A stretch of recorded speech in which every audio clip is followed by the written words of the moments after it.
C'est parti pour la deuxième journée des écrans de l'aventure. Au programme, le film Nagalaka, c'est l'histoire de deux navigateurs qui ont exploré le nord des îles canadiennes, une expédition de 3000 km sur l'eau et la glace. La dernière vraie expédition, c'était en 1930. Depuis, personne n'est venu naviguer dans ces coins-là. Quand on croise les ours, bon, la plupart du temps, on leur fait peur, ils s'en vont, il n'y a pas de problème. Mais là, il y en a un qui était sur notre passage. Donc, ce qu'on a décidé, c'est de foncer sur l'ours. On s'est mis à pousser le bateau vers lui et en criant comme des fous sur l'ours, il a eu peur, ça a marché. C'est une expédition de l'extrême où ils engagent leur vie quand même, ils sont en autonomie pendant 3 mois. La manière dont Sébastien le fait, c'est avec une humilité et une simplicité extrême.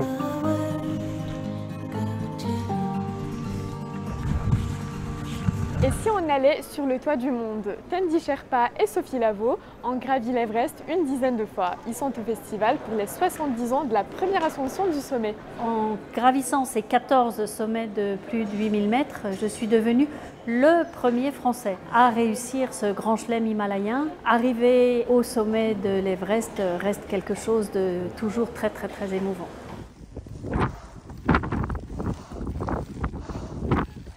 Pour faire l'ascension de l'Everest, normalement c'est minimum 2 mois, mais pour nous les Sherpas, comme on doit préparer la montagne, le camp de base et tout, on met à peu près 80 jours. Pendant 20 ans de mon travail à l'Everest, j'ai observé pas mal d'évolutions, les déchets. Le gouvernement de Népal, ils ont commencé à mettre une règle assez stricte. Chaque client, il faut descendre à 8 kg. Voilà, c'est tout pour aujourd'hui. Demain, vous retrouverez Alexia.